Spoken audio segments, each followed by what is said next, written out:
इसका तो आपने कभी कोर्स किया नहीं था अवसाद में जाने का, क्यों हो रहा है ये? दरअसल भूल बैठे हैं जो कि हमें ग्रंथ भी पढ़ना चाहिए। रामायण और गीता आपके घर में दीमक खा रहे हैं, लेकिन पढ़ने की कभी फुर्सत नहीं मिलती है। पूर्वजों का मान तो कभी रखा नहीं, तो अवसाद में नहीं जाएंगे तो क्या जाएंगे, कहां जाएंगे?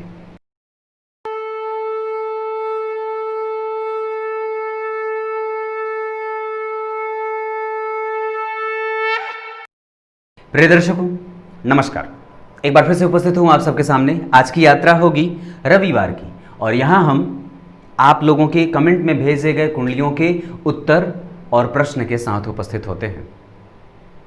राजा हरिश्चंद्र किस युग में थे? इस सवाल का उत्तर जरूर दीजिएगा आज के कमेंट में। आइए शुरू करते हैं आज की यात्रा।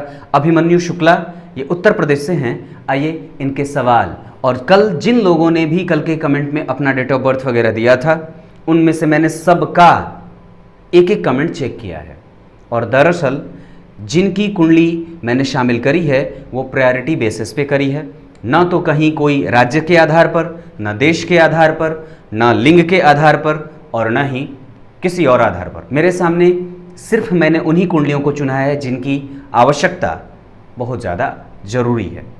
आइए शुरू करते हैं आज का कार्यक्रम। बने रहिएगा कार्यक्रम के अंतिम हिस्से में, हो सकता है एक दो कुंडलियां ज़्यादा भी देख लूँ आज। तो आइए शुरू करते हैं। अभिमन्यु शुक्ला, ये हैं 24 अक्टूबर 1990, 20:35, लखनऊ उत्तर प्रदेश से। आप डिप्रेस न हो, मैं ये अभिमन्यु जी को नहीं कह रहा, किसी को भी कह रहा हूँ। अगर आपके पास किसी चीज़ की कमी है तो उसे पूरा करने के लिए आप मेहनत कर सकते हैं, लेकिन अवसाद में जाना ये कतई ठीक नहीं है। और ये होता क्या है? दरअसल मैं तो सुनता था कि बिहारियों की अंग्रेजी थोड़ी कमज़ोर होती है, लेकिन आजकल ये शब्द उनके दिमाग में भी घर करने लगा है, मैं डिप्रेशन में जा रहा हूँ पंडित जी। ये चीज़ ठीक नहीं है। ये चाहे किसी भी राज्य से लोग आते हों, किसी भी देश से आते हों, ये किसी के लिए भी ठीक नहीं है। वस्तुतः आपने कुछ ना कुछ तो ज़रूर छोड़ा है, जिसके छोड़ने के कारण आपको डिप्रेशन में जाना पड़ रहा है। विचार करने की बात है। आइए शुरू करते हैं। अभिमन्यु शुक्ला 24 अक्टूबर 1990, 20:35, लखनऊ उत्तर प्रदेश से। इनकी कुंडली वृषभ लग्न की बनती है। यहाँ पे 2 नंबर लिखा है कुंडली के लग्न में। लग्न के अधिपति बनते हैं शुक्र, वृषभ राशि के अधिपति होते हैं शुक्र, वो जाकर के जन्म कुंडली के 6ठे भाव में बनते हैं। अब जरा विचार करिए, वृषभ लग्न की कुंडली होते हुए भी शुक्र कारक नहीं होते हैं। कारण क्योंकि उनकी मूल त्रिकोण राशि जन्म कुंडली के 6ठे भाव में, प्रतियोगिता भाव में बन जाती है। लेकिन ये लाभ देगा, जो सवाल है उसके उत्तर के निकट ही ये ले जा रहा है व्यक्ति को। दरअसल कारण क्योंकि शुक्र प्रतियोगिता भाव के अधिपति, 6ठे भाव के अधिपति होकर के वहीं बैठे हैं। किसके साथ? तो बैठे हैं वो सूर्य और बुध के साथ। तो सूर्य और बुध, तो अगर यहाँ पे तुला राशि बनेगी तो सूर्य तो तुला राशि में नीच के हो जाते हैं, लेकिन उनका निचत्व उस राशि का अधिपति वहीं बैठ करके भंग भी कर रहा है और पूर्ण रूपेण कर रहा है। दरअसल चंद्रमा सूर्य जो है वो अंश में 7 अंश पे हैं, और शुक्र जो है वो 5 अंश पे हैं। ऐसी स्थिति में कि शुक्र यहाँ पे सूर्य से अस्त भी होंगे, क्योंकि डिग्री काफ़ी निकट की जा रही है, और इस आधार पर सूर्य और बुध, तो बुध जो है वो 8 अंश 56 कला स्वाति नक्षत्र में है, ये राहु का नक्षत्र होता है, और बुध भी कहीं ना कहीं अस्त होंगे क्योंकि निकट के ही हैं। ऐसी स्थिति में कि सूर्य और बुध का बुद्धादित योग बनेगा, लेकिन 6ठे भाव में, तो ये कभी कभी मन को परेशान करेगा, आत्मविश्वास को कमजोर तो करेगा, लेकिन चूंकि सूर्य का निचत्व भंग हो रहा है, इस वजह से प्रतियोगिता में विलंब से ही सफलता देने के स्थिति को दिखा रहे हैं, या विलंब से ही सही सफलता मिलने के योग बन रहे हैं। आपकी कुंडली में गुरु उच्च के हैं श्रीमान, आपकी कुंडली में गुरु उच्च के हैं, और वो हैं दरअसल केतु के साथ। इस वजह से थोड़ी सी वो परेशानी में जा रहे हैं। गुरु आश्लेषा नक्षत्र में बैठे हैं, ये बुध का नक्षत्र होता है, और उस नक्षत्र का अधिपति जिस नक्षत्र में गुरु बैठे हैं, गौर करिएगा, यहाँ 2 नंबर तो यहाँ 4 नंबर लिखा है, यहाँ पे गुरु बैठे हैं केतु के साथ। जिस नक्षत्र में गुरु बैठे हैं उस नक्षत्र के अधिपति बनते हैं बुध, आश्लेषा नक्षत्र, और वो आपकी कुंडली का ज्ञानेश है, यानी कि कुंडली में ज्ञान की कमी मैं नहीं देख रहा। ज्ञान भाव का अधिपति होकर के धन का संबंध बना करके अपने भाव से बिल्कुल निकट ही, और सूर्य के साथ, सूर्य से अस्त होंगे तो उनकी बल में वृद्धि ही होगी। ये स्थितियां ठीक हैं। भाग्य की स्थिति को देखता हूं तो वहां राहु बैठा है मकर का, ये थोड़ा सा कमजोर कर रहा है और दरअसल आपके लग्न पे प्रभाव डालने के कारण और आपके पराक्रम भाव में बैठे गुरु को देखने के कारण ये कहीं ना कहीं थोड़ा सा गुरु को प्रभावित कर। गुरु क्या पता है क्या कहते हैं? गुरु यही कहते हैं, मेरी स्तुति हे परमात्मा कभी भी राहु केतु और शुक्र के साथ ना बनाना। अगर वो बन जाता है तो थोड़े कमज़ोर से हो जाते हैं वो और अपने प्रभावों को छिण कर बैठते हैं। और वो बैठे भी हैं तो केतु के साथ पराक्रम भाव में, ये त्रिक भाव होता है। अगर किसी पापक भाव में अगर पापक ग्रह बैठ जाए ना तो ठीक होता है, लेकिन अगर किसी पापक भाव में अगर कोई शुभ ग्रह की राशि बन जाए तो थोड़ी अच्छी नहीं होती है और वो कमज़ोर हो जाती है। और दरअसल आपकी कुंडली जो वृषभ लग्न की बनती है, यहाँ के लिए गुरु कारक भी नहीं होते हैं, क्योंकि वो बनते हैं अष्टम और एकादशवें भाव के अधिपति। अभी कल ही की तो कुंडली में मैंने बताई थी ये बात, जाकर के देख लीजिएगा। नौकरी की स्थिति में अगर आता हूं तो चंद्रमा की दशा में गुरु का अंतर चल रहा है। चंद्रमा की दशा और गुरु का अंतर, दरअसल ये दोनों परिवर्तन में भी हैं। आपकी कुंडली में राशि जो है वो धनु की बन रही है, उस राशि पे 7.5 का प्रभाव भी है और यहाँ चंद्रमा बैठे हैं अष्टम भाव में। शीत जनित बीमारियां, सर्दी खांसी बुखार, टेम्परेचर वगैरह की, बीपी वगैरह की भी समस्या कई बार उम्र के अंतिम पड़ाव पे देखने को मिलती है।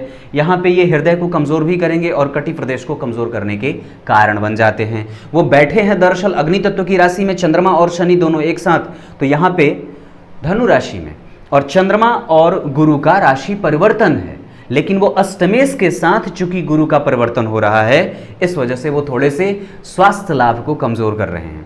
दरअसल आयु का कारक वहाँ बैठा है, अगले ही भाव में उसकी राशि भी बन रही है। शनि आपकी कुंडली का कारक होता है, भाग्य भाव का अधिपति होकर के अष्टम भाव में चंद्रमा के साथ पराक्रमेश के साथ बैठा है, ये ठीक होगा। लेकिन कहीं ना कहीं ये आपके जलन की भी भावना को दिखाता है। व्यक्ति कार्तिक मास का जन्मा है, उग्र है, वो दक्षिणायन का जन्मा है, तो थोड़ी सी परेशानी है। मन को कटु मत बनाइए, मन को परेशान और जलने वाला मत बनाइए। आप हैं वृषभ लग्न के, मेहनती हैं, इसमें कहीं से संदेह भी नहीं है, क्योंकि पराक्रम भाव में ही उच्च के गुरु परिवर्तन के साथ हैं। योग अभी ठीक है।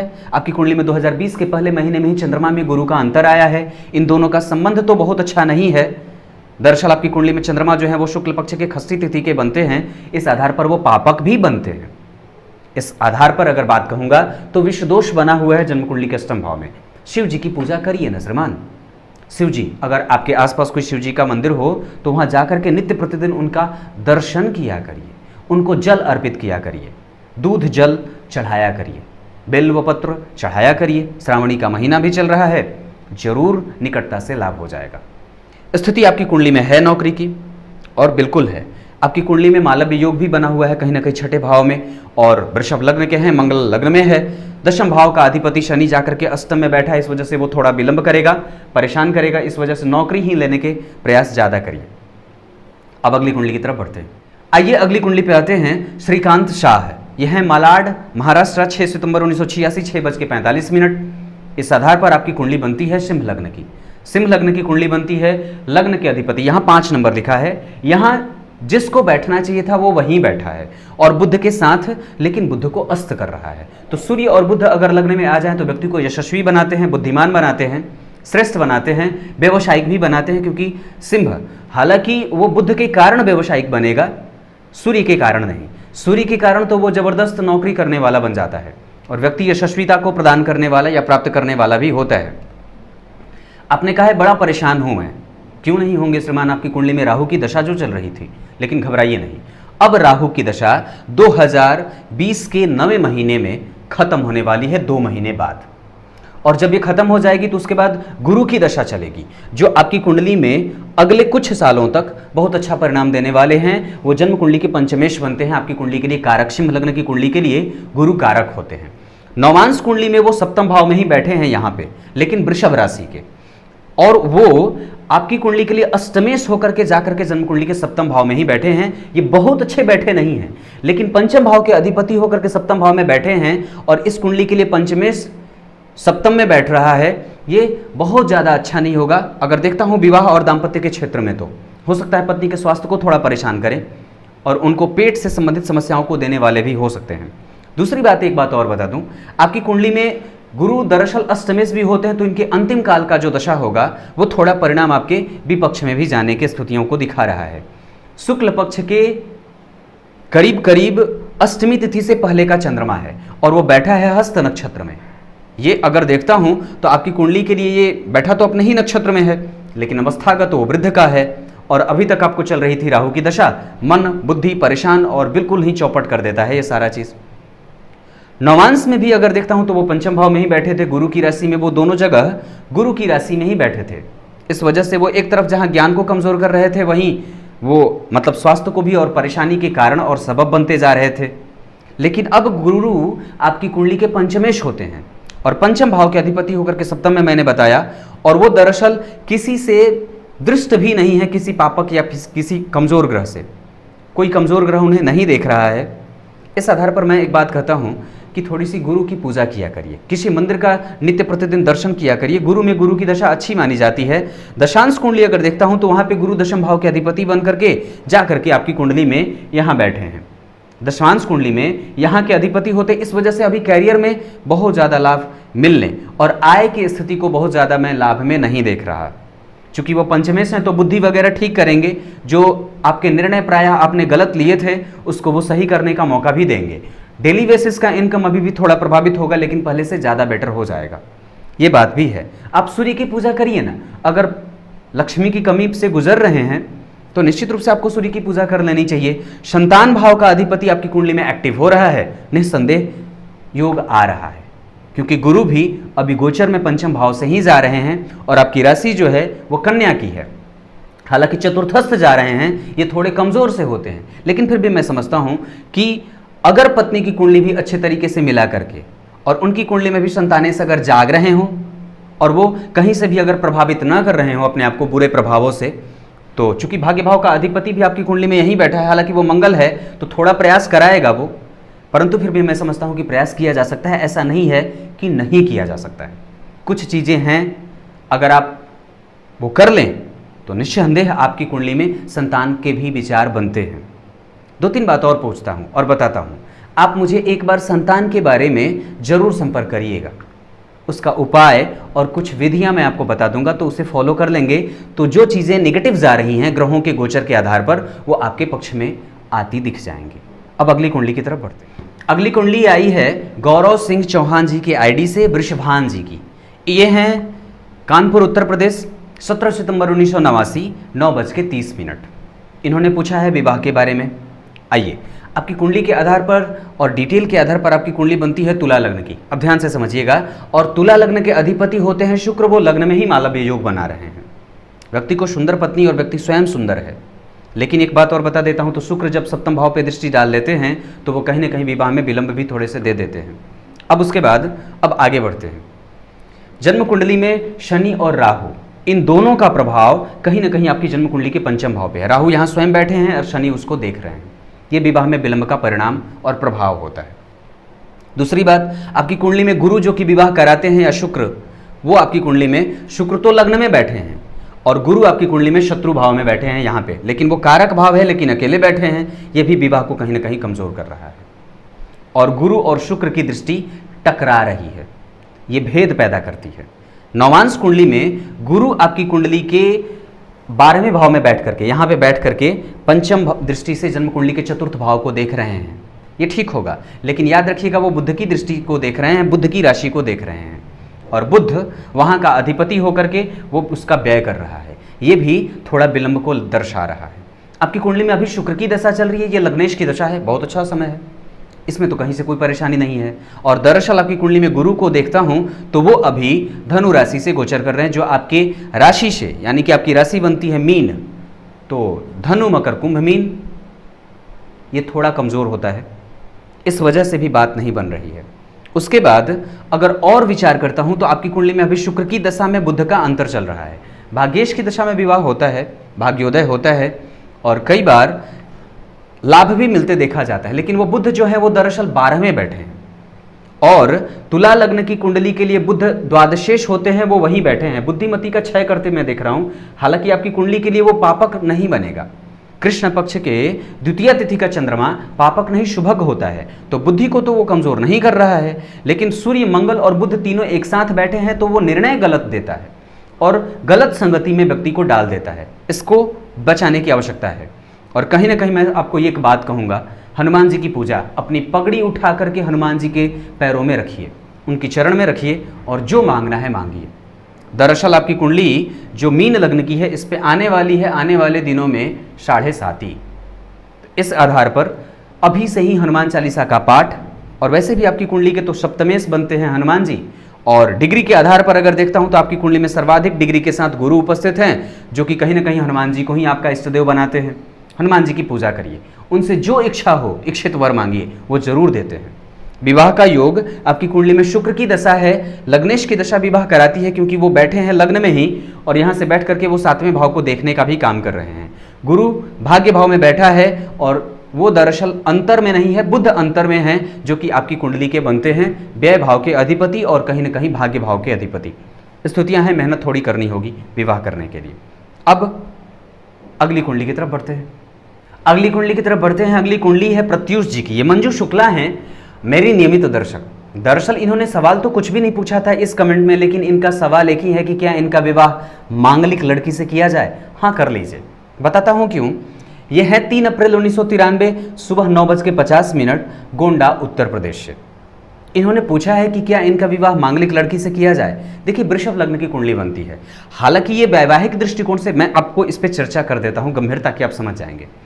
वृषभ लग्न के लोगों का दाम्पत्य खराब नहीं होता है, वो प्रेम के दृष्टिकोण से मजबूत होते हैं। दूसरी बात, अगर मैं नौमांस की चर्चा करता हूं तो वहां सिंह राशि बनती है। ये भी ठीक है, लग्न में यहां सिंह राशि बनेगी, वहां के अधिपति जाकर के पंचम भाव में बैठे हैं गुरु की राशि में। सिंह राशि के अधिपति होते हैं सूर्य, वो शुक्र के साथ ही बैठे हैं। अब जरा गौर करिएगा, तो यहां पे गुरु की राशि बनी और बैठे हैं सूर्य और शुक्र दोनों। सूर्य और शुक्र जब एक साथ बैठ जाते हैं तो उस भाव को कमजोर, विलंब या परेशानी में डालने वाले होते हैं। दूसरी बात, सूर्य और शुक्र पंचम भाव में बैठे हों तो व्यक्ति को बुद्धिमान तो बनाते हैं, प्रतिष्ठा तो देते हैं, श्री देते हैं, लेकिन कहीं ना कहीं दाम्पत्य को थोड़ा सा वो विचार करने के लिए कहते हैं। वो दरअसल ये कहते हैं कि थोड़ा संभल के विवाह कर लेना भाई। दरअसल एक बात और है, पंचम भाव का अधिपति दशम में गया और सुख को देख रहा है मंगल के साथ यहां बैठ करके नौमांस कुंडली में। मंगल आपकी कुंडली का भाग्य भाव का अधिपति, यानी कि भाग्य भाव का अधिपति दशम में गया, यहां से बैठ करके चतुर्थ को देख रहा है और यहां का अधिपति मंगल है। तो मंगल अगर यहां का अधिपति बने और यहीं को देखे, खास करके वो आपकी कुंडली में नवमेश भी बनता है नौमांस कुंडली में, तो भाग्य भाव का अधिपति दशम में बैठ करके अगर सुख को देखा तो खराब नहीं होगा। मैंने शुरू में ही कहा था वृषभ लग्न की कुंडली है, और चूंकि वृषभ लग्न की कुंडली बनती है तो ये पता चल जाता है कि नवांश क्या बनेगा। इस आधार पर ये बात मैंने जान ली कि ये निश्चित रूप से सही होगा। लेकिन अब विचार करिए तो जन्म कुंडली में पत्नी भाव को देखते हैं या शुक्र को देखते हैं, तो पत्नी भाव का अधिपति लग्न कुंडली में मंगल का बनेगा। यहां पे अगर 2 नंबर लिखेगा तो यहां 8 नंबर, तो यहां के अधिपति मंगल जाकर के आपकी कुंडली में कहां बैठे हैं, अपने भाव से अष्टमस्त, यहां से 7 और 8, और ऐसी स्थिति में यह दाम्पत्य को थोड़ा सा सोचने के लिए मजबूर करता है। दूसरी बात, अगर दाम्पत्य भाव के अधिपति की बात करता हूं तो उसके अगले ही भाव में चंद्रमा है, जो कि आपकी कुंडली में स्वराशि के हैं, तो प्रेम संबंध भी ठीक होगा। लेकिन चूंकि अब यहां पे गौर ये करना है कि सप्तम भाव में ही राहु वृश्चिक के होकर के बैठे हैं और ये उसके लिए अच्छा होता है। तो राहु अगर यहां बैठेंगे तो ये दाम्पत्य को थोड़ा सा कमजोर करने का काम करेंगे दरअसल, और यहां से वो 5वें बैठ करके इस भाव को तो पुष्टि देंगे और यहां पे वो प्रभाव डालेंगे, तो व्यक्ति के दिमाग में कहीं ना कहीं कंफ्यूजन व्यक्ति के दिमाग में घर करता है। नवांश में सुख भाव को देखता हूं तो वो ठीक बन रहा है, और वहां के सुखेश पे अगर देखता हूं तो राहु की दृष्टि है। अब जरा गौर करिएगा ध्यान से, यहां पे बनी मंगल की राशि, मंगल यहां के अधिपति होकर के दशम में बैठे, इसको देख रहे हैं, लेकिन राहु 6ठे भाव का बैठा है, ये कमजोर करेगा अपनी दशा में, और वहां से 5वीं दृष्टि से जन्म कुंडली के सुखेश को देख रहा है, जो कि दाम्पत्य का सुख होता है। कहा जाता है कि अगर एक भी ग्रह कुंडली के सुख भाव को कमजोर करे ना तो वो दाम्पत्य को कहीं ना कहीं कमजोर करता है, माता पिता के साथ संबंधों को कमजोर करता है और सुख को कमजोर करने वाला या उससे दुराव पैदा कर देता है। गौर करिएगा, राहु की दृष्टि सुखेश पे, मंगल पे, ये अच्छा नहीं होता है, और मंगल राहु को बहुत अच्छे तरीके से समझना भी नहीं चाहते हैं। आपकी कुंडली में जो लग्न कुंडली में सुखेश बनते हैं और दरअसल द्वितीय भाव के जो अधिपति बनते हैं वो बुध आपकी कुंडली में जाकर के नवम पंचम के संबंध में जा रहे हैं, शनि के साथ हैं। ये ठीक है, ये व्यक्ति को बलशाली बनाएंगे, तीव्र व्यवसायिक सोच को रखने वाले बनाएंगे, व्यक्ति गणना प्रिय है, बेहतर है। कैरियर भाव तो मुझे कहीं से भी कमजोर नहीं दिख रहा है, लेकिन विचार करने वाली बात है कि अगर मंगल द्वितीय भाव में बैठे हों और कहीं ना कहीं उनकी दृष्टि अगर मैं देखता हूं तो 1, 2, 3, 4 पंचम भाव पे भी पड़ेगी, 7वीं दृष्टि अष्टम भाव पे भी पड़ेगी, ये ठीक नहीं होता है। 8वीं दृष्टि यहां पड़ेगी और ये चीजें कहीं ना कहीं सोचने पे मजबूर कर रही है कि व्यक्ति को विवाह कर लेना चाहिए। चंद्र कुंडली से ये मांगलिक होंगे क्योंकि ये चंद्रमा से व्यय में जा रहे हैं मंगल, तो इस आधार पर व्यक्ति को विवाह मिला करके ही करना चाहिए। अगर दशा देखता हूं तो शुक्र की दशा चल रही है, ठीक है, शुक्र की दशा है और ये मतलब अभी शुक्र में केतु चल रहे हैं। केतु तो हालांकि थोड़ा सा मानसिक परेशानी देते होंगे संबंध को बनाने में और धार्मिक कृत्य करने में कई बार मुश्किलात पैदा करते हैं, मुश्किलात स्थितियों को देने वाले होते हैं। फिर भी मैं समझता हूं कि इनसे हनुमान जी की पूजा करवाइए, सप्तमेश बनते हैं वो, और अगर विवाह नहीं हो रहा है तो इन्हें पुखराज भी धारण कराया जा सकता है क्योंकि पंचम भाव में वो गुरु बैठ करके जन्म कुंडली के भाग्य भाव को देख रहे हैं, लाभ को देख रहे हैं, ये कहीं ना कहीं और लग्न को भी देखेंगे। इस आधार पर उनकी स्थितियों से लाभ लिया जा सकता है। अब अगली कुंडली की तरफ बढ़ते हैं। अगली कुंडली है निहित जी की। ये हैं दलसिंह सराय बिहार, 26 अप्रैल 1989, 2:10। इन्होंने कहा है बड़ी डिप्रेशन होती है, इस वजह से मैंने इनकी कुंडली ली है। कुछ ना कुछ तो छोड़ रहे होंगे ना आप, कहीं अपने आप को, कई बार होता है हम बहुत ज़्यादा तेज तर्रार भी समझ लेते हैं, ये उसका कारण तो नहीं है। आपकी कुंडली में दरअसल जो कुंडली आप भेजे हैं 26 अप्रैल 1989, 2:10, दलसिंह सराय बिहार से, ये कुंडली दरअसल बनती है कुंभ लग्न की। कुंभ लग्न की कुंडली में राहु लग्न में बैठा है, ये व्यक्ति को कन्फ्यूजन में डालता है। पूजा क्यों नहीं करते हैं आप लोग? युवाओं से मैं दरअसल ये बात पूछना चाहता हूँ। मैं भी हूँ, मैं भी करता हूँ, किया करिए। अगर नहीं करेंगे तो निश्चित रूप से परेशान होंगे और फिर बचना बड़ा मुश्किल हो जाता है। हम जिस स्थिति से गुजर रहे हैं आजकल, हमारा जैसा रहन सहन का स्तर है, इसमें तो यही बात बनती है कि हम कुछ न कुछ तो जरूर छोड़ रहे हैं। धर्म ग्रंथों का साथ वो नहीं है हमारे पास। हम आजकल सिर्फ वही पाठ्य पुस्तक पढ़ते हैं जिससे परीक्षाएं पास कर लें बस, और फिर नंबर ज़्यादा आने के बाद भी कहीं ना कहीं झूलना पड़ता है। ये क्यों है? कुछ तो छोड़ रहे हैं ना आप, अपने पूर्वजों को छोड़ रहे हैं। पूर्वजों से सीखा करिए, वो क्या पकड़ के बैठे थे जो उन्हें डिप्रेशन तो नहीं होता था, जबकि हमारे पास आज सुविधाओं का अंबार लगा है। सोचने वाली बात है। हमारे पास तो उनके जैसी सुविधा की कमी भी नहीं है, वो तो अभाव में जीते थे, फिर भी उनका प्रभाव बिल्कुल राजा महाराजा जैसे होता था। कुछ न छोड़ा है हमने, वो छोड़ा है अपने धर्म ग्रंथों का अध्ययन, अपने रामायण महाभारत गीता का साथ, अपने माता पिता और पूर्वजों को छोड़ दिया है। इस वजह से ये कमज़ोर बनती हैं। अब कुंडली पे आता हूँ। कुंभ लग्न की कुंडली, शनि जाकर के जन्म कुंडली के लाभ में बैठे, ये ठीक है, ये व्यक्ति के आय के मार्ग को खोलता है। आप कुंडली को पहचानिए। कुंभ लग्न की कुंडली दार्शनिक कुंडली होती है। दरअसल आपकी कुंडली आपसे ज्ञान मांग रही है और आप उसे नहीं दे रहे हैं। आप उसी क्षेत्र का ज्ञान दे रहे हैं जो वो चाहती ही नहीं है। आप खुद को पहचानिए, आप कुंभ लग्न के हैं, दार्शनिक। कुंभ लग्न दार्शनिक होता है और यहाँ का अधिपति होकर के वो जाकर के लाभ में बैठा जीवन भर लाभ का विजेता और विधाता बना के रखेगा आपको। और ऊपर से आपकी कुंडली में वहीं चंद्रमा भी बैठे हैं जो कि जन्म कुंडली के 6ठे भाव के अधिपति हैं। आपने कही है बात कि डिप्रेशन में हूं, और मैं ये पक्के तौर पे जानता हूं कि आपको ये डिप्रेशन जो आई है वो 2019 के 5वें महीने के बाद आनी शुरू हुई है, और दरअसल उसका और ज्यादा जो है वो भभका जिसको बोलते हैं, जोर का झटका, वो 2020 के 3 मार्च से आया है। ये पक्की बात है। ये चंद्रमा कराते हैं क्योंकि वो शनि के साथ विषदोष बनाए और डिग्री में भी वो बहुत ज्यादा अंतर में हैं, 15 अंशों का अंतर है, लेकिन चूंकि शनि वक्री है इस वजह से वो चंद्रमा को प्रभावित भी कर रहा है। यहां से बैठ करके वो लग्न को देखेगा तो आपके काम को बिगाड़ रहा है। 7वीं दृष्टि से आपकी कुंडली में विष दोष का प्रभाव यहां भी रहेगा। यश, कीर्ति, सम्मान, रिजल्ट, परिणाम, प्रेम, गौरव, शिक्षा, मति बुद्धि, मन के चित्त के विकार, चित्तवृत्ति, इन सब चीजों को परेशान करेगा क्योंकि इन दोनों ग्रहों का प्रभाव आपकी कुंडली में रोगेश भी तो है ना। चंद्रमा ये रोग भाव है और यहाँ का अधिपति मन का अधिपति ही, मन का जो कारक है वही रोग का अधिपति बन गया। यहाँ का अधिपति होकर के बैठा अपने भाव से कहाँ, षडाष्टक में, और यहाँ बैठ करके वो जिस ग्रह के साथ बैठा है वो आपकी कुंडली में लग्नेश तो बनता है, परंतु लग्नेश अगर छठे भाव के अधिपति के साथ संयोग करेगा तो कहीं ना कहीं वो भी प्रभावित होगा। और चूंकि शनि नैसर्गिक रूप से वैसे भी पापग्रह होते हैं तो वो प्रभावित करेंगे। तो मति बुद्धि के परेशान होने का शुद्धतम रूप से यही प्रभाव है और यही कारण है। रोगेश लाभ में बैठे प्रभावित किए लग्नेश को भी, और ये दोनों बैठ करके जन्म कुंडली के पंचम भाव को देख रहे हैं। ये मति बुद्धि को परेशान करता है। दरअसल ये विचारों का भाव है, आपके उद्गारों का भाव है जो मन में प्रायः उत्पन्न होता है। विलंब किया शनि यहां देख करके, सातवीं दृष्टि से इसको परेशान कर रहा है, और सातवीं के बाद 8, 9 और 10, ये तो ठीक होगा, फिर भी ये फिर भी ठीक है। अब उसके बाद आपकी कुंडली में और विचार करता हूं तो अभी दशा चंद्रमा की ही चल रही है। रोगेश की दशा मानसिक व्याधि देती है। शिव जी की पूजा नहीं करते क्या आप? करिए ना श्रीमान, आपके पूर्वज हैं वो। आपकी कुंडली कुंभ लग्न की बनती है और शनि आपकी कुंडली में तो लाभ भाव में बैठे हैं। शिव जी की पूजा करिए, आसपास कोई शिव जी का मंदिर हो वहां नित्य प्रतिदिन जाया करिए। हनुमान चालीसा का पाठ प्रत्येक दिन 3 बार किया करिए। अगर बहुत ज़्यादा परेशानी हो तो पूर्णिमा का व्रत कर लिया करिए। अगर उससे भी ज़्यादा दिक्कत होती हो तो गणेश जी के मंत्रों का जप किया जा सकता है। अगर उससे भी ज़्यादा दिक्कत है तो बुधवार के दिन गणेश जी की पूजा और आराधना उनकी करी जा सकती है। क्यों नहीं करते हैं हम? और दरअसल किसे छोड़ बैठे हैं और क्या पकड़ के बैठे हैं हम? वो जो पकड़ के बैठे हैं वो आपके साथ नहीं जाने वाला है।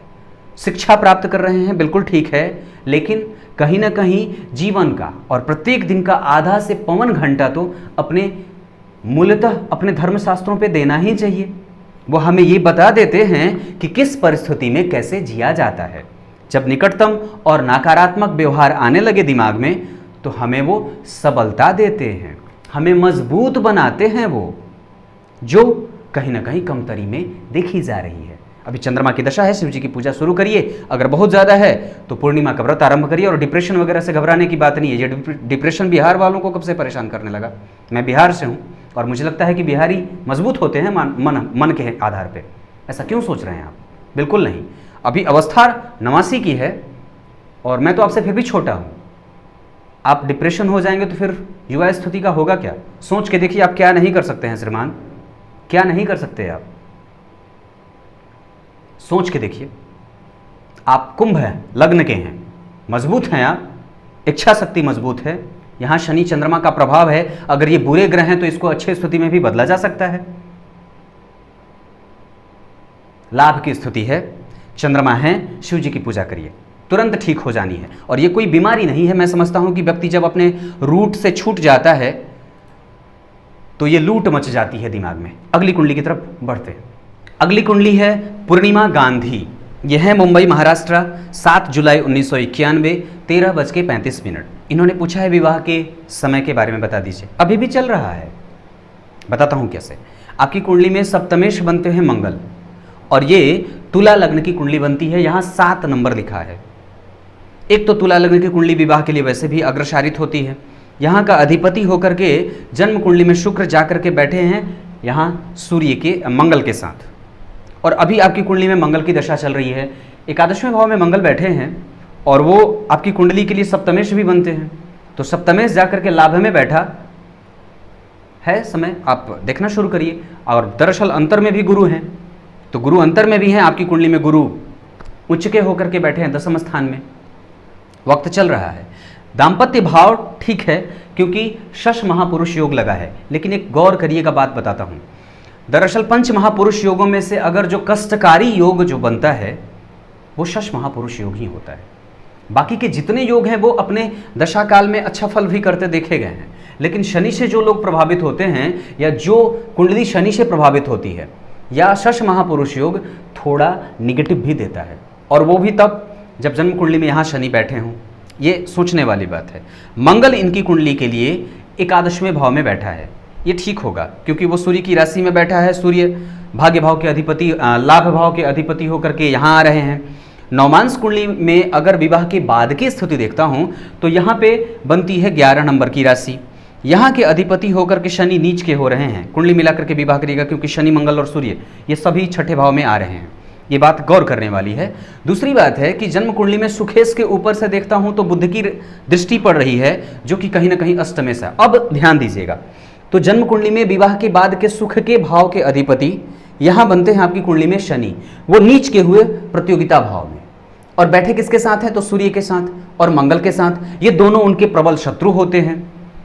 अब वो जो सुखेश बनते हैं शनि, वो किससे दृष्ट है, तो दरअसल सुख भाव के अधिपति शनि बैठे यहां और अष्टम भाव का अधिपति उनको देख रहा है। ये विचार ये कराने को मजबूर करता है कि विवाह मिलाकर के किया जाए।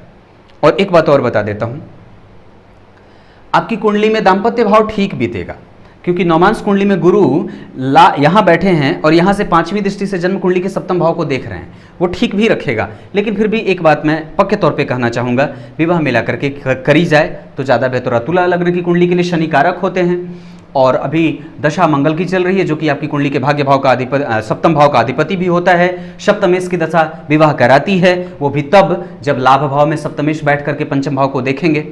अभी दशा चल रही है, स्थितियां ठीक हैं। अगर मैं देखता हूं तो आपकी राशि बनती है जन्म कुंडली में मेष की, और गुरु का गोचर भी अच्छे पोजीशन में जा रहा है, बिल्कुल चल रहा है। मैं समझता हूं कि आगे आने वाला काल अभी विवाह का है, और दरअसल उसके बाद मंगल के बाद शनि भी आ जाएंगे, वो भी विवाह कराएंगे, तो निस्संदेह विवाह की स्थिति ठीक है। अगर विवाह के लिए जाना चाहते हैं तो आप पश्चिम दिशा की तरफ बढ़िए ना, उधर से लड़का अगर कोई मिल जाए तो पकड़ने का प्रयास कर लीजिए। अगर जन्म स्थान से पश्चिम दिशा से, आपके मुंबई से, अगर मुंबई तो वैसे भी पश्चिम होता है, आपके जन्म स्थान से अगर पश्चिम दिशा से अगर कोई संबंध आए तो बिल्कुल ठीक है और आप जा सकते हैं। इनका पति अच्छा मिलेगा, क्योंकि चंद्रमा यहाँ बैठा है और वो उच्चाभिलाषी है, तो घबराइएगा नहीं। और भरणी नक्षत्र के हैं ये, चंद्रमा जो है वो भरणी नक्षत्र का है, तो ये खुद ही सुंदर है क्योंकि शुक्र से प्रभावित हैं, और चंद्रमा भी भरणी नक्षत्र का है, ये शुक्र का नक्षत्र, बेहतर है।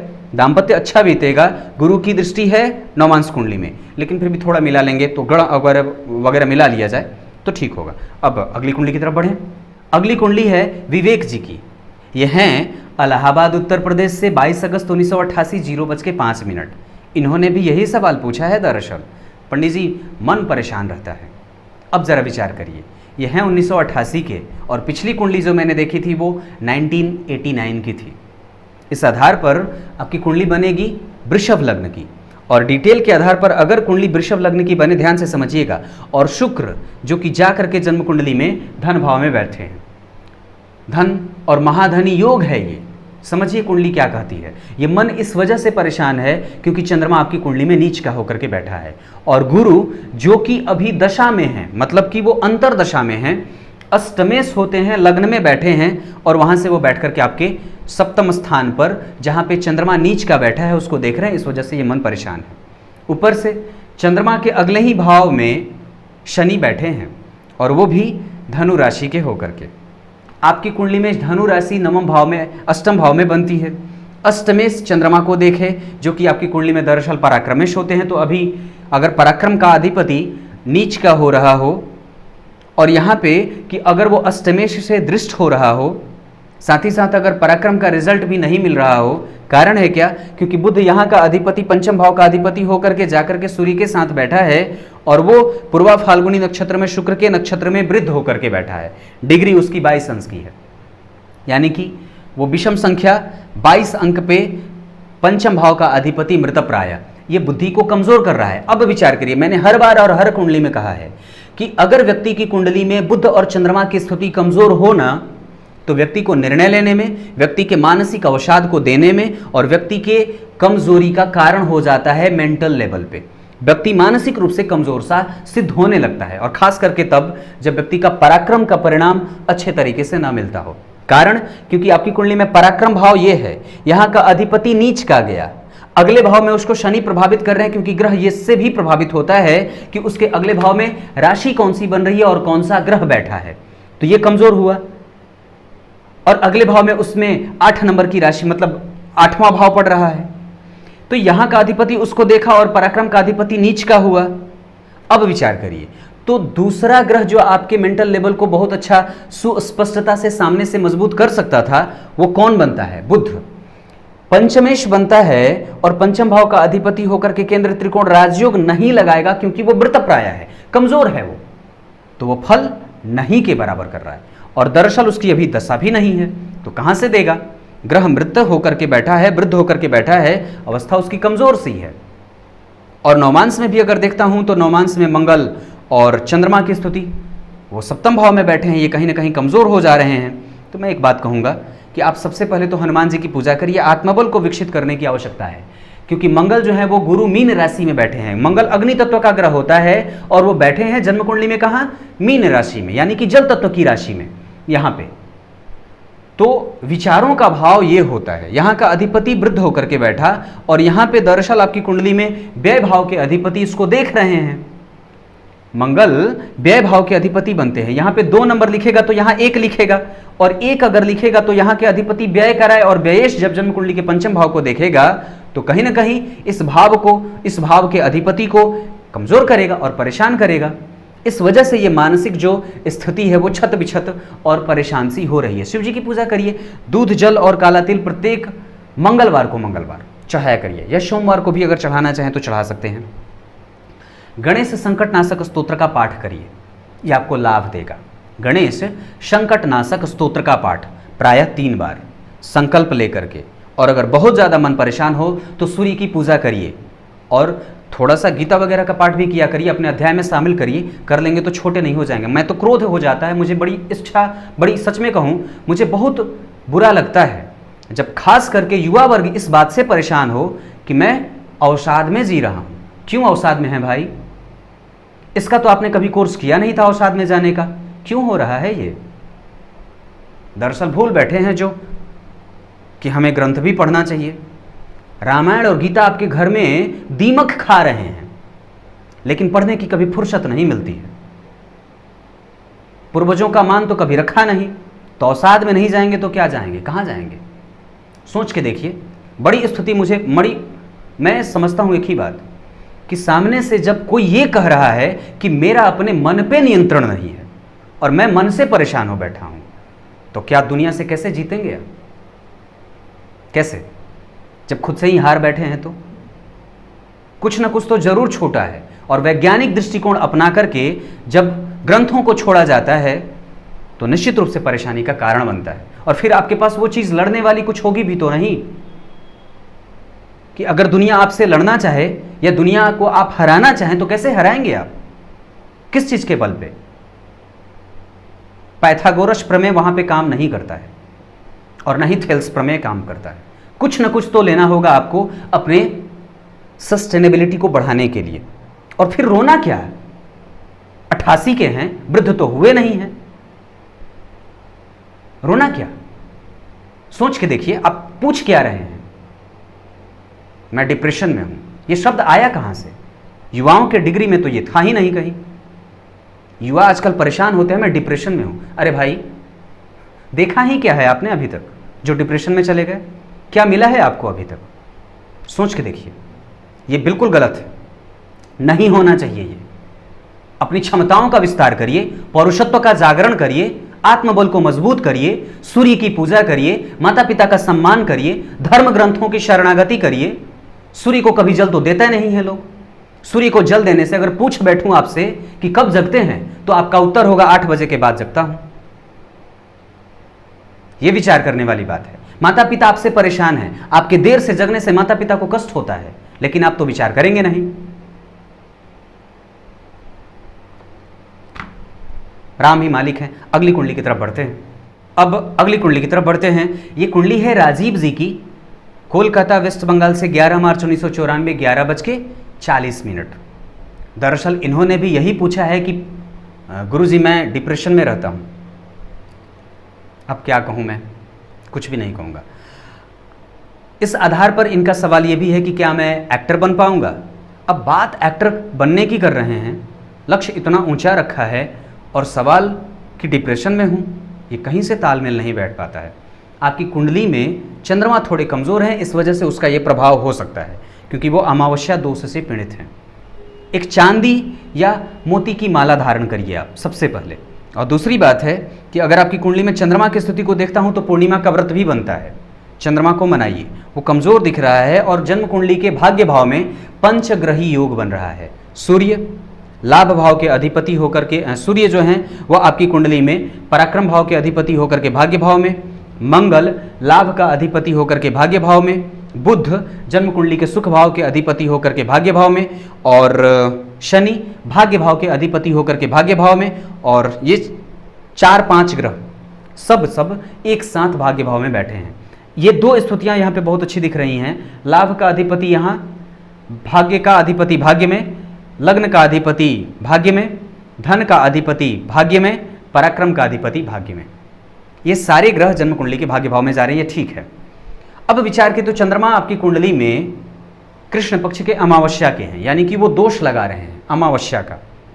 लेकिन आपको धार्मिक बनाएंगे, मनोवृत्ति अच्छी रखिए, परेशान होने की कोई बात नहीं है। आपकी कुंडली में अभी दशा जो चल रही है दरअसल भाग्येश की ही चल रही है। आपकी कुंडली में वो कारक होते हैं, लेकिन अष्टमेश होने के कारण वो कभी कभी मन को परेशान भी करते होंगे, क्योंकि विष दोष भी तो लग रहा है। जन्म कुंडली में कुंभ राशि बनती है और चंद्रमा दोनों ही जगह कुंभ राशि में ही बैठ रहे हैं। गुरु छठे भाव में बैठ रहे हैं, राहु छठा भाव का है, इस वजह से वो परेशान कर रहा है। अभी का काल शनि में बुध, और ये दोनों एक साथ बैठे हैं, ठीक चल रहा है, परेशान मत होइए। एक ही बात परेशान कर सकती है, आप पूर्णिमा का व्रत आरंभ करिए, और अगर हो सके तो आपकी कुंडली के आधार पर एक मोती की माला या एक मोती दाहिने हाथ की कनिष्ठिका उंगली में धारण करिए, या सोमवार का व्रत अगर नहीं कर सकते हैं तो पूर्णिमा का व्रत तो पक्का है। ये प्रत्येक दिन, प्रत्येक मास का पूर्णिमा का जो शुक्ल पक्ष का पूर्णिमा होता है उस दिन व्रत और उपवास रखा करिए। अब अगली कुंडली की तरफ। आपकी कुंडली में आपने पूछा है कि एक्टर बनने के योग हैं, शुक्र पे राहु की दृष्टि है, शुक्र आपकी कुंडली में उच्च का होकर के बैठा है, यहाँ राहु यहाँ बैठा है वृश्चिक का होकर के, तो यहाँ से राहु की दृष्टि भी है और शुक्र आपकी कुंडली में उच्च का भी हो रहा है, वो ठीक है, बहुत अच्छा है। भाग्य भाव भी मजबूत बन रहा है, दशम भाव भी बहुत अच्छा बन रहा है। चंद्रमा को थोड़ा सा मनाना होगा, इसको परेशान मत होने दीजिए, मन पे नियंत्रण रखिए, और प्रत्येक दिन जीवन का और दिन की शुरुआत धार्मिक ग्रंथों से किया करिए। अपने जीवन को अगर बेहतर रास्ते पे और पथ पे ले जाना चाहते हैं तो परुषत्व का क्षय मत करिए। अब अगली कुंडली पे आगे बढ़ते हैं। अब अगली कुंडली की तरफ बढ़ते हैं। अगली कुंडली है पारस जी की, होशियारपुर पंजाब, 11 दिसंबर 1993 22 बजे। इस आधार पर इनकी कुंडली कर्क लग्न की बनती है। कर्क लग्न की कुंडली के लिए लग्नेश होते हैं चंद्रमा, वो जाकर के यहाँ बैठे हैं और यहाँ पे बनेगी 8 नंबर की राशि। इस आधार पर वो नीच के हो जाएंगे। लग्नेश के नीच होने से व्यक्तित्व देर से निखरता है और मेहनत करना ही पड़ता है। अगर लग्नेश कमज़ोर हों और साथ ही साथ आपकी कुंडली में आपने पूछा है आईएएस बनने के योग, तो यहाँ नीच की राशि सूर्य की बनेगी। सुख भाव में नीच की राशि से सूर्य निकल करके यहीं आ रहे हैं। नीच की राशि से निकला ग्रह, नीचाभिलाषी ग्रह प्रभावित होता है थोड़ा सा अपने प्रभावों को देने में, ये कमज़ोर होगा। चंद्रमा भी नीच के और सूर्य जो है वो कमज़ोर है, दिख रहे हैं। दूसरी बात, तो आपकी कुंडली में शनि बहुत अच्छा है, सरकारी नौकरी का ये योग होता है। शनि आपकी कुंडली में षडबल में सभी ग्रहों से बलवान और अष्टम भाव का अधिपति और सप्तम भाव का अधिपति होकर के तीसरी दृष्टि से जन्म कुंडली के नीच दृष्टि से दशम भाव को देख रहा है, तो ये थोड़ा विलंब करेगा। मतलब 3 चीज़ें निगेटिव जा रही हैं। चंद्रमा जो हैं वो आपकी कुंडली में विशाखा नक्षत्र के हैं, वो आपकी कुंडली के लिए सम राशि के बैठे हैं, शुक्र की राशि में। और शुक्र आपकी कुंडली के लिए अगर देखता हूं तो सुखेश होता है, वो जा करके जन्म कुंडली में बैठा है पंचम भाव में, मतलब चतुर्थ का अधिपति होकर के पंचम में, ये ठीक बन रही है। केंद्र त्रिकोण राजयोग है, ये व्यक्ति को यश गौरव सम्मान और सुख की वृद्धि देने वाला होता है। चंद्रमा वृश्चिक के बनते हैं, इस वजह से कहीं ना कहीं ये थोड़े से मानसिक स्थिति को कमज़ोर कभी कभी करते हैं। व्यक्ति क्षणे रुष्टा क्षणे तुष्टा का भाव लेकर के जागृत होता है। और भाग्य भाव का अधिपति सुख से संबंध बना रहा है। भाग्य के अधिपति गुरु, यहाँ 12 नंबर लिखा है, ये जा रहे हैं केंद्र में, ये ठीक है। भाग्य और सुख का संबंध भी मिलेगा, थोड़ा लेट हो सकता है। मैं यहाँ पे इनकी दशमांश कुंडली का अध्ययन करूँ अगर, तो लग्न का अधिपति बनता है मंगल, वो जाकर के जन्म कुंडली के धन भाव में बैठा है। यहाँ पे दशमांश कुंडली में लग्न का अधिपति धन में बैठा और भाग्य भाव का अधिपति चंद्रमा त्रिकोण में, त्रिकोण का अधिपति होकर के केंद्र में आ रहा है, ये भी ठीक है। सूर्य आपकी कुंडली के लिए बनते हैं जन्म कुंडली में, वो दशम भाव के अधिपति और वहाँ के अधिपति होकर के जाकर के वो जन्म कुंडली में बैठे हैं पंचम भाव में, यहाँ पे, ये भी ठीक है। मतलब दशमांश जो है वो कैरियर के हिसाब से ठीक दिख रहा है, कैरियर को मजबूती में मैं देख रहा हूँ। D4 चार्ट में जन्म कुंडली में जो चतुर्थांश चार्ट होता है वहां पे लग्न बनता है मंगल का, और भाग्य भाव का अधिपति यहाँ पे मंगल गुरु बनते हैं, वो केंद्र में आ रहे हैं और वहां पे मंगल, ये ठीक है, ये कहीं ना कहीं ठीक बनता है। और मैं एक बात और कहता हूं यहाँ पे, तो मंगल भाग्य भाव में उच्चाभिलाषी भी हो रहे हैं और गुरु केंद्र में आ रहे हैं, ये चीज़ें ठीक हैं। दशा के तौर पे अगर देखता हूं तो अभी बुध की दशा चल रही है और वो व्ययेश की दशा है, इस वजह से ये थोड़ा परेशान करता होगा। अब बात समझ में आई। तो ये चीज़ें मैं अगर देख रहा हूं तो बुध की दशा बदलेगी 2021 के 8वें महीने में, तब ठीक होगा, क्योंकि छठे भाव में मंगल अच्छा फल करेंगे, वो गुरु की राशि में है, गुरु केंद्र में जा रहे हैं और दशम स्थान को देख रहे हैं, और मंगल दशमेश भी होता है। मैं समझता हूं कि 2021 के 8वें महीने तक जितना मेहनत करना है कर लेना चाहिए, खूब रगड़िए जितना ज़्यादा रगड़ना चाहते हैं, क्योंकि मंगल आपकी कुंडली में यहाँ भी जो है वो प्रतियोगिता भाव में बैठा है, लग्न कुंडली में, नवमांश कुंडली में वो धन भाव में आ रहा है, ये भी ठीक है। तो घबराने की बात नहीं है, अपनी वाणी पे संयमन करिए, और वाणी का लाभ लेने के लिए आपको पूजा के तौर पे हनुमान जी की पूजा और साथ ही साथ शिव जी की पूजा, ये दो चीज़ें आपको कर लेनी चाहिए। आसपास कोई शिव जी का मंदिर हो तो वहाँ पे थोड़ा प्रत्येक दिन जाया करिए नियम से, सुबह सुबह सूर्योदय से पहले या सूर्योदय के करीब करीब जल चढ़ाया करिए प्रत्येक दिन, ये बात बनती है, क्योंकि चंद्रमा, सूर्य, राहु और बुध ये सब एक ही साथ पंचम भाव में बैठे हैं, और पंचग्रही योग यहाँ भी लग रहा है जन्म कुंडली में। पिछली कुंडली में भाग्य भाव में लग रहा था, यहाँ ये पंचम भाव में ही लग रहा है, और ये कहीं ना कहीं चंद्रमा को अमावस्या दोष से पीड़ित कर रहा है और ग्रहण दोष भी लगा रहा है सूर्य और चंद्रमा दोनों को। इस वजह से ये मानसिक कमजोरी को दिखा रहा है और कहीं ना कहीं कमजोरी की तरफ बढ़ा रहा है। तो गणेश जी की पूजा, शिव जी को प्रत्येक दिन जल और हनुमान चालीसा का पाठ, ये तीनों बनता है। अब अगली कुंडली की तरफ आते हैं। अगली कुंडली बनती है विभा जी की, यह है साहिबाबाद उत्तर प्रदेश, 15 नवंबर 1993, 23:40। कर्क लग्न की कुंडली बनती है, ये भावुक लग्न है, व्यक्ति इमोशनल ज़्यादा होगा। यहाँ का अधिपति होकर के लग्नेश नीच के बैठे हैं, स्वास्थ्य तो ठीक रहता है ना, मन को व्यवस्थित करिए, नियंत्रित करिए, क्योंकि चंद्रमा, मंगल और राहु सभी यहीं बैठ रहे हैं। ग्रहण दोष में है चंद्रमा, इस वजह से वो परेशान भी कर सकता है, हालांकि डिग्री बहुत भेद का है, इस वजह से कम उसका प्रभाव रहेगा। आपने पूछा है विवाह, अभी आपकी कुंडली में शुक्र की दशा चल रही है, जो कि आपकी कुंडली के लिए सुखेश बनते हैं, सुख भाव में ही बैठे हैं। दाम्पत्य के बाद सुख की स्थिति बहुत बेहतर है, सुख की स्थिति बहुत बेहतर है, लेकिन वो व्ययेश भी एक होता है, जो कि बुध आपकी कुंडली में वो यहाँ बैठ रहा है, तो वो थोड़ा सा ये गौर करने वाली बात है कि पंचम भाव में मंगल बैठे हैं, तो विवाह मिला करके करिएगा। गुरु, बुध, शुक्र और सूर्य ये सभी यहीं बैठे हैं, गुरु, बुध, शुक्र और सूर्य। सूर्य आपकी कुंडली के लिए बनते हैं धन भाव के अधिपति, ये ठीक है, सुख में आ रहे हैं। गुरु आपकी कुंडली के लिए भाग्य भाव के अधिपति, सुख में आ रहे हैं, ये भी ठीक है। शुक्र अपनी राशि का हो रहा है, ये बहुत बेहतर है, मालव्य योग लगा रहा है। सूर्य नीच के हो रहे हैं और चंद्रमा नीच के। अब विचार करिए, मैंने कहा था और कई बार ये बात कही है कि अगर कुंडली में सूर्य और चंद्रमा की स्थिति कमजोर हो रही हो, और अगर मालव्य योग लगाने वाला शुक्र अगर सूर्य के साथ उपस्थित होता है, तो उसके प्रभावों को कम, नगण्य या तुच्छ कर देता है। यहाँ पे शुक्र भी साथ में और सूर्य भी साथ में है, इस वजह से मालव्य योग का प्रभाव कम जाएगा।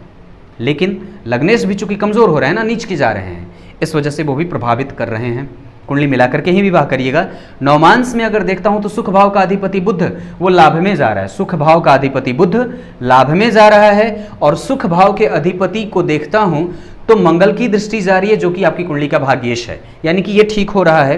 तो कहीं ना कहीं ये बात मैं समझता हूं कि भाग्य भाव का अधिपति अगर आपकी कुंडली के सुख भाव को देख रहा है या सुख भाव के अधिपति को देख रहा है, तो वो ठीक करेगा। और अगर यहां विचार करता हूं तो कहीं ना कहीं और भी चीजें जो कि गौर करने वाली है, तो नवमांश में राहु यहीं बैठे हैं, ये थोड़ी गौर करने वाली बात है। गुरु यहां देख रहे हैं, ये उत्तरोत्तर वृद्धि देने वाले होंगे संबंधों को। आरंभ में थोड़ी सी कमजोरी भले दे दे, लेकिन लाभ भी मिलेगा, ऐसा नहीं है। लेकिन कुंडली मिला करके करिएगा, विवाह का काल अभी भी चल रहा है। गुरु आपकी कुंडली के आधार पर सुख भाव में बैठे हैं, और एक बात जो कि बहुत अच्छी है कि शुक्र में शनि का अंतर चल रहा है अभी। शनि आपकी कुंडली के लिए सप्तमेश भी होते हैं, अष्टमेश भी होते हैं, और शुक्र आपकी कुंडली के लिए सुखेश होते हैं, और ये दोनों दरअसल एक दूसरे से नवम पंचम के संबंध में हैं। नवम पंचम के संबंध में कहने का मतलब है कि शुक्र जो यहाँ का अधिपति है यहीं बैठा है, और शनि जो यहाँ का अधिपति है यहीं बैठा है, और ये दोनों भाव एक दूसरे से नवम पंचम के संबंध में होते हैं, 1 2 3 4 5। इस वजह से ये संबंध ठीक होगा। दशा काल निर्धारण अच्छे की तरफ जा रहा है, विवाह के लिए प्रयास किया जा सकता है। अगर विवाह करने के लिए जा रहे हैं तो पूरब दिशा की ओर जा सकते हैं, अगर कोई लड़का अगर विवाह करने के लिए तैयार हो रहा हो तो निश्चित रूप से वृषभ लग्न का अगर वो बनता हो तो विवाह किया जा सकता है। अगर दूसरी बात करूं तो आपकी कुंडली में वृषभ राशि का अगर कोई लड़का मिल जाए तो विवाह करिए, वृषभ लग्न का अगर कोई लड़का मिल जाए तो विवाह कर लीजिए। अगर दूसरी बात अगर और करता हूं तो उसके आधार पर सिंह राशि का अगर कोई लड़का मिल जाए या फिर अगर तुला राशि का अगर कोई जातक मिल जाए तो विवाह किया जा सकता है। अब अगली कुंडली की तरफ बढ़ते हैं। ये कुंडली है राशि जी की 15 जुलाई 1996 16:30 छिंदवाड़ा मध्य प्रदेश। इन्होंने पूछा है धन की स्थिति कैसी रहेगी। आपकी कुंडली में धन भाव के अधिपति वृश्चिक लग्न की कुंडली बनती है। यहाँ पे 8 नंबर लिखा, यहाँ के अधिपति बनते हैं मंगल। वो जा करके जन्म कुंडली में कहाँ बैठे, यहाँ बैठे और लग्न को देख रहे हैं, ये बहुत अच्छी बात है। धन भाव के अधिपति गुरु बनेंगे, वो लग्न में ही वहीं बैठे हैं, धन भाव में ही बैठे हैं, और लेकिन वो वक्री हैं तो कहीं ना कहीं वो लग्न का भी प्रभाव करेंगे, तो भी ठीक है। चंद्रमा कमजोर हैं और दरअसल इन्हें ही मनाना होगा। कारण है क्या, क्योंकि उच्च के वो नहीं हैं, वो दरअसल बैठे हैं अमावस्या दोष में, और उच्च की राशि से निकल करके यहाँ सूर्य और चंद्रमा दोनों एक साथ बैठ रहे हैं। अमावस्या दोष जब कुंडली में लग जाता है तो धन की स्थिति को कमजोर कर देता है। हालांकि आपकी कुंडली में लाभ भाव के अधिपति बुध बनेंगे वृश्चिक लग्न की कुंडली के लिए। यहाँ पे कन्या राशि का निर्माण होगा, वो जाकर के जन्म कुंडली के भाग्य में बैठे हैं और वो चंद्रमा के साथ चंद्रमा की राशि में बैठे हैं। भाग्य भाव का अधिपति चंद्रमा, गौर करिएगा, भाग्य भाव का अधिपति चंद्रमा भाग्य का व्यय करके अष्टम में जा रहा है, ये परेशान करता है और धन की स्थिति को कभी कभी कमजोर या कमजोरी से देने वाला। ऊपर से चंद्रमा के साथ सूर्य भी बैठे हैं और वो आपकी कुंडली के लिए दरअसल होते हैं दशम भाव के अधिपति। तो दशम भाव का अधिपति अगर अष्टम में जाए तो ये व्यवसाय, नौकरी और रोग को मिला देता है। व्यक्ति को काम बदलना पड़ता है, व्यक्ति को कई जगहों पे जाना पड़ता है, कई काम बदलना पड़ता है, और ये दरअसल बात सही होती है। ऐसी बातें देखने को मिलती हैं कि दशम भाव का अधिपति चंद्रमा को अमावस्या दोष, जो कि धन के लाने का कारक भी होता है, कहीं ना कहीं वो उसको सोखने वाला नहीं बनाता है। व्यक्ति की कुंडली में चंद्रमा अगर कमजोर होते हैं तो मन, बुद्धि, चित्त, इन सबको तो परेशान करते ही हैं, साथ ही साथ लक्ष्मी के आने के मार्ग को भी अवरुद्ध कर देते हैं। ये स्थिति बन रही है। दशा जो चल रही है आपकी कुंडली में अभी, वो शनि की चल रही है, जो कि कारक नहीं होते हैं वृश्चिक लग्न की कुंडली के लिए, वो सुखेश और तृतीयेश होते हैं। इस वजह से कि शनि को अगर देखता हूं तो वो जाकर के जन्म कुंडली में यहाँ गुरु की राशि में बैठे हैं, और गुरु की राशि बनी धन भाव में बैठे हैं गुरु, ये तो ठीक है। लेकिन शनि यहाँ पे त्रिक भाव के अधिपति होकर के यहाँ मंद कर दे रहे हैं, मेहनत का फल देते नहीं है जितना मिलना चाहिए।